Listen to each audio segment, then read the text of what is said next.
فی پرسی کورد کرکوک ئەو ناوچەیە کە بە بەردەوامی کێشە هەڵدەکرێت بەداخەوە کە شوێنی جوگرافیاکەی وەها ئەخوازێ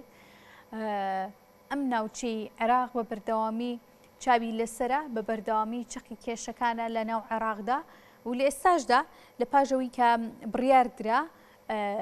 دامەزراندن بۆ پەروەردەی کەرکووک بکرێتەوە بۆ فەرمانبەران بۆ مامۆستایان.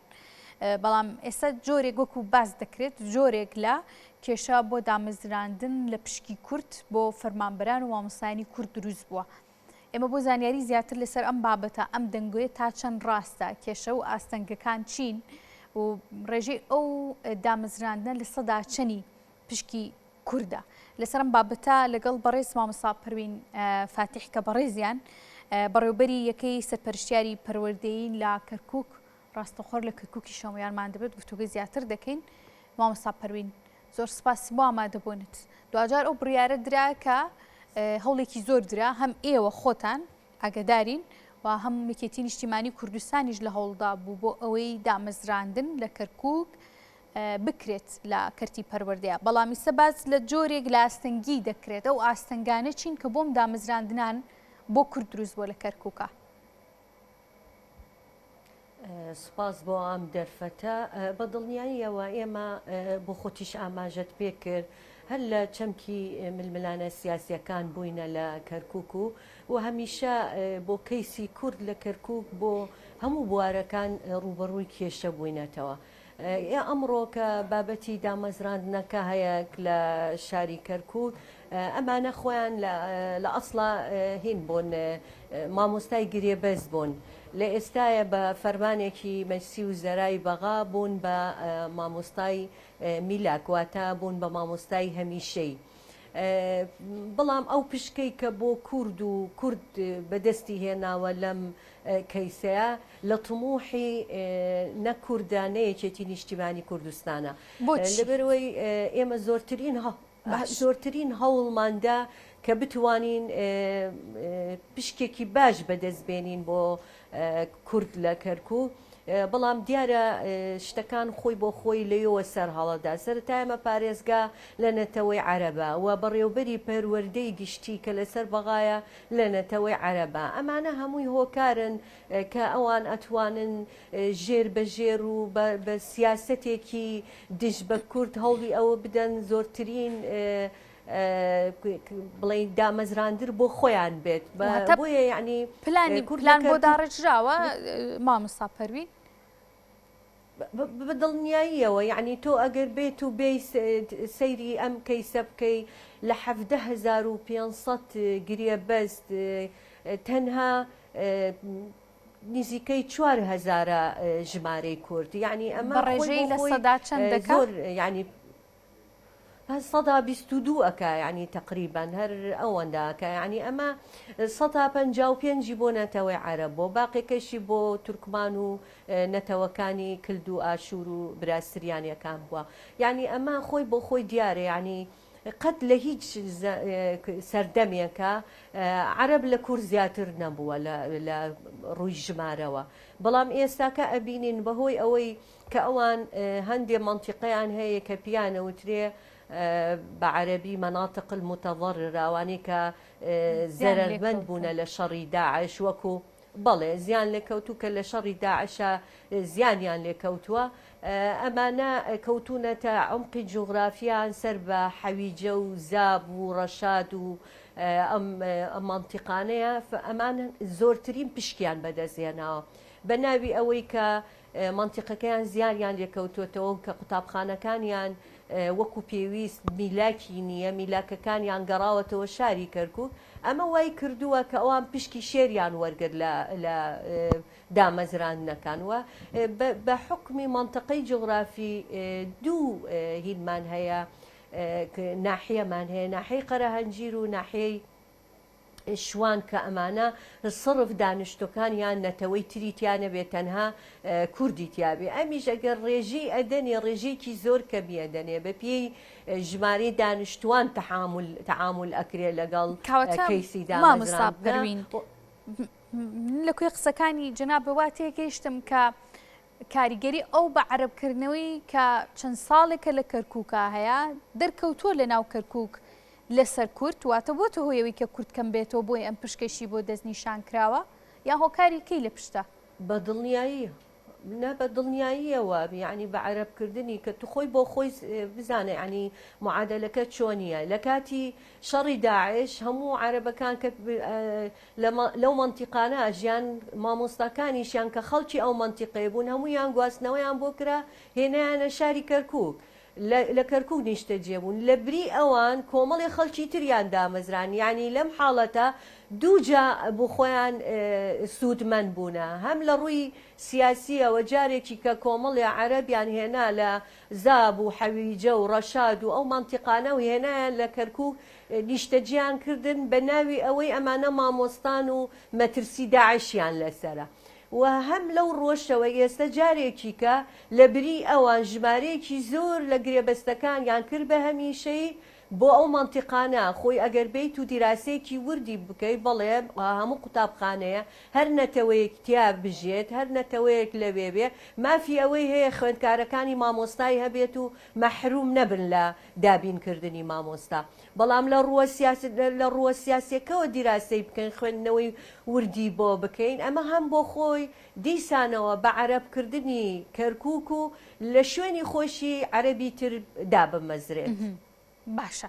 ئەی سەبارەت بە مامۆستایانی کورد سەبارەت بە کورد بەرپرسراوانی کورد لە کەرکووک لەسەر ئەم بابەتە هەڵوێستەکان چی بووە؟ چی دەکەن؟ بەنسبەتی ئێمەوە کۆمەڵێ ئاستەنگیمان هەیە یعنی بۆ نمونە خوێندنی کوردی مەسەلەن ناتوانێت ئەو بۆ خۆی هەستێ بە گرێبەستکردنی مامۆستایەک و بە فەرمانێک و بۆی بتوانێت لە کۆتاییە ئەویش دامەزراندنی بۆ بکرێ لەبەرەوەی ئەو بەشێکە لە خوێندنی عەرەبیەکە حسابی مەسەل نووسراوێکی بە کوردی هیچ حسابێکی بۆ ناکرێ لە مەرکەزیا بۆی بتوانانی مەسە بۆ نمونە ئەگە من بێت و پێویستم بە مامۆستاژ بێ بە وانە بێژێک داینەم کرێی وانە بێژەکەی حکوومەتی عێراقی بۆی سەرف ناکە حکوومەتی هەرێمی کوردستان بۆی سەرفەکە ئەگە بێت و بمەوێ کە ئەوان بەرنامەی خۆبەخشیان هەیە متەتەوع بەبێ پارە دەرسەڵێتەوە ئەگە من ئەمەش بکەم حکوومەتی عێراقی ئەتیرافی پێ ناکە ئیلا ئەبێ لەسەر فەرمانی بەڵێ بە دڵنیاییەوە لەبەرەوەی چەند ساڵێکە ئێمە لە 2023ەوە خوێندنی کوردی دامەزراوە لەم شارە کۆمەڵێ گرفت و کێشەی هەستیار ڕوبەڕووی بووەتەوە ئەمانە وای کردووە یعنی ئێمە لەگەڵ خۆشمان کۆمەڵێ دەرچووی جامیعەکان کە خۆیان خودی خوێندنی کوردیان تەواو کردووە ئەوانیش زەرەرمەند ببن لەم کەیسەیە بۆیە یعنی ئەکرێ لەسەر ئاستی عێراق بەرنمەیەکی تۆکمە دابنرێت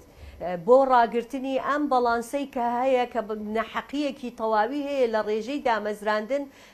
لە هەموو کاتێکە نەک تەنها بڵین لەم دامەزراندنەی کە ئێستا گرێبەست بوون و بوون بە هەمیشەی لە ڕابردووشا بە هەمان شێوە بووە هەمیشە پشکی کورد گیانەکراوەتەوە کێشەی ئێمە ئەوەیە لەسەر ئاستی حکوومەتی عێراقی کە مەسەلەن کە لەوێوە لە وەزارەتی پەروەردە و دامەزراندن دێ پشکی کورد گیانەکراوەتەوە ئێمە ناوبەناو ئەبیستین لە دەمی پەرلەمانتارەکان گوایە لیژنەیەکەیە بۆ هاوسەنگی بۆ ئەوەی بتوانن لە بینی نەتەوەکان هاوسەنگی ڕابگرن وەڵام ئەو لیژنەیە من حەزەکەم هەر لێرەوە داوا بکەم کە تەفعیل بکرێت یعنی سەردانی هەموو فەرمانگەکان بکەن ئێمە کێشەمان بەس لە پەروەردە نییە لە وەزارەتی سەحەمانە ئەوە لیژنەیەکە لەسەر ئاستی عێراقە لەسەر ئاستی مەسی و زەرای لە ئەندام پەرلەمانەکان پێکاتووە ئەوە ئەندام داوایتان بەرز کردوتەوە یەکێتی و بەڵێ بووە بە کارنامەش بەڵام تا ئێستا جێبەجێ نەکراوە یعنی مەفروزە ئێستاکە ئەو لیژنەیە دەست بەکاری خۆی بکە بۆ ئەوەی لە نزیکەوە یعنی تۆ تەسەورەکەی ئێمە پێش هەراکانی ئەم دوایەی ئەو دۆخەی کە بەسەر کەرکووکە هات ئێمە لە هەژدە بەشی ناو پەروەردە 6 بۆ 7 بەش پشکی کورد بوو لە ئێستا ئەو پشکانەمانیش نەماوە یعنی ئەوەی کە ماومانە ئێستاکە لە ناو پەروەردەی کەرکووکە